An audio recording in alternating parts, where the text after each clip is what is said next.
I read a great New York Times article recently about that the sharp decline of religiousness in the American body has sort of plateaued now in this midst of this depression epidemic we find ourselves in. Many people are looking towards God, looking towards a fulfillment, a higher purpose, so to speak. And with that itself comes many questions. The biggest question is, why me, right? Why do I have to suffer? God is touted as someone who is very loving, always fair, just, all these sort of things. But here we are every day going through the loops, going through the cycles of constant and continuous suffering. Every day, there's a new challenge. There's someone who may piss you off. There's a financial burden at risk, whatever, pick your poison, so to speak. And you ask yourself, if God is all good, why? Why? And pastors, preachers, yogis have given their answers um, countless times and times again. But I guess me personally, in my opinion, this answer of, who are we to judge as mere humans? This is part of God's infinite plan, didn't really satisfy me because I said, well, okay, maybe this is God's infinite plan and I'm not able to understand it, but here I am still suffering. Here I am still going through the loops of this just constant chaos unfolding in our head, right? Um, but as always, um, seeing as I am someone who subscribes to Eastern philosophy, there is a potential answer that could be sufficient enough.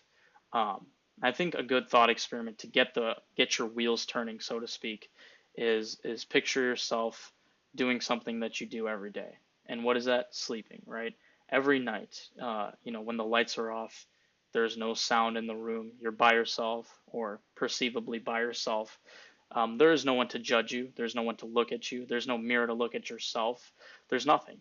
And that sharp moment right before you hit the hay and your body goes on autopilot and you sleep, right?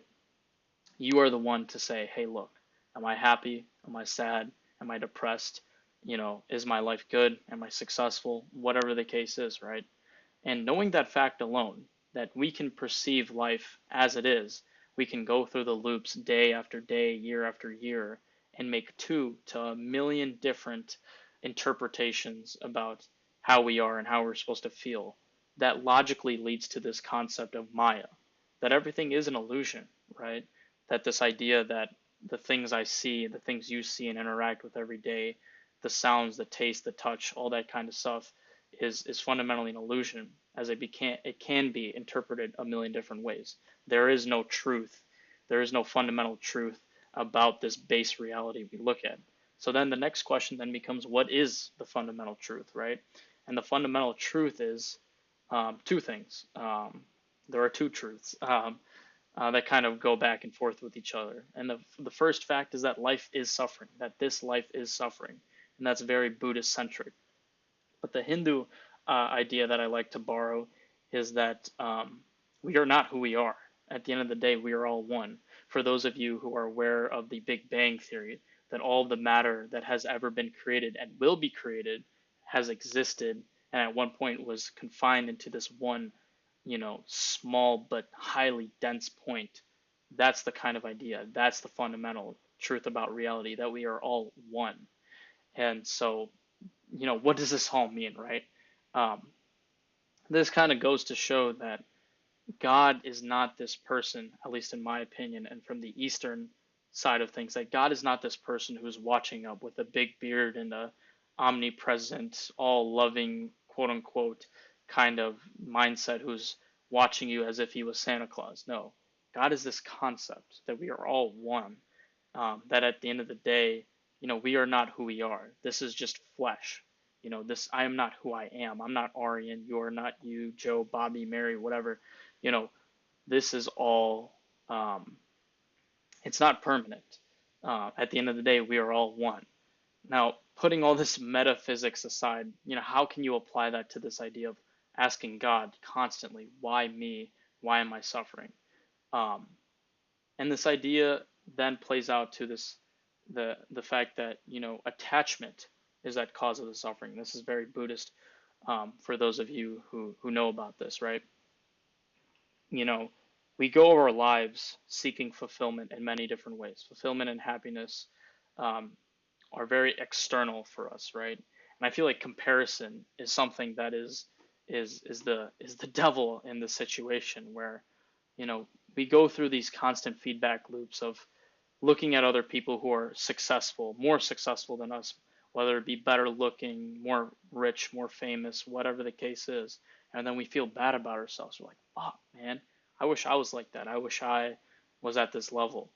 And then, you look to cure that kind of, that sadness. You look at other people and say, hey, look, this person's a loser. This person's worse than me. Look how stupid this person is, or look how ugly they are compared to me. Whatever floats your boat, like I said. And I feel like people go through these constant loops, and it's almost this snowball effect where it's like you put yourself down by looking at others, but by that same token, you lift yourself up by also looking at each other. And this has been perpetuated and I feel exacerbated by social media. You know, Instagram has this very um, modified and artificial way of ascribing attachment with who you are. This identity about, okay, this is who I am. This is the pictures that represent me. These are the things I believe in, and you're able to create this brand of yourself about, like, how good do I look? How successful am I? Who are the people in my life? How am I smart? Am I creative? Am I funny? Whatever brand you think you want to be associated with, you can put that out there. And this idea has been, um, like I said, exacerbated. That people are so attached with this idea, and including myself. Full disclosure, I'm not no saint, um, but we are obsessed with our own image, and with that obsession becomes suffering, right? Um, if I'm able to make so that every single point of fulfillment in my life is external, right? Whether it's about how much money I have or how popular I am or whatever the case is, then there's never going to be enough, right? Because if money was the only thing guiding you in your life in terms of how successful or how fulfilled you are, there's always more money. Like I said, I can look to my left and see someone who's more successful. I can look to my right and see someone who's way less successful, and that just keeps me going forward. So I've done enough blabbering about the problems, and I'm sure many people are aware of this. Um, how do I break free from this, right? How do I break free from this attachment to not only my self image, but external things such as money, success, notoriety, whatever? And that part, um, the answer, at least from the Eastern philosophy, so to speak, standpoint, is understanding that, like I said earlier in the video about, the fundamental truth about reality, according to the Eastern philosophy, is that we are all one. That I am not this body, I am not this person. And what does that come with? That comes with this concept of dharma, right? This idea that I'm going to go about my life not seeking out anything. I don't seek success, but at the same time, I don't fear failure. Nothing external is driving me except for what I want to do as a person, right? So essentially, what it means is that life itself is its own reward. And what do I mean by that? We constantly do a lot of things in life with, you know, hopes of the fruits, with hopes of the rewards, or avoiding the punishments.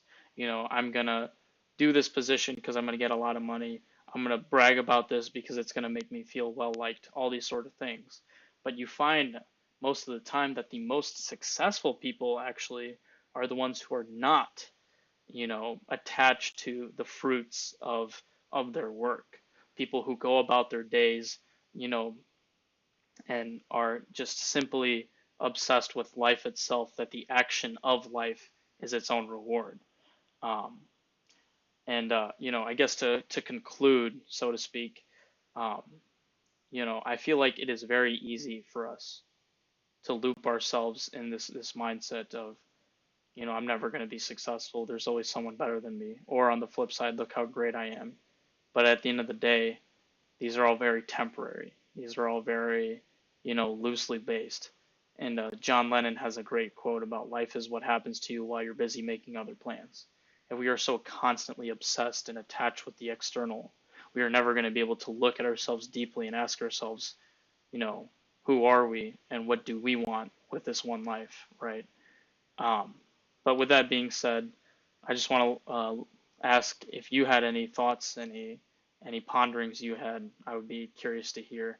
But if you like the video, please like it. If you dislike the video, please dislike it. And I'm out.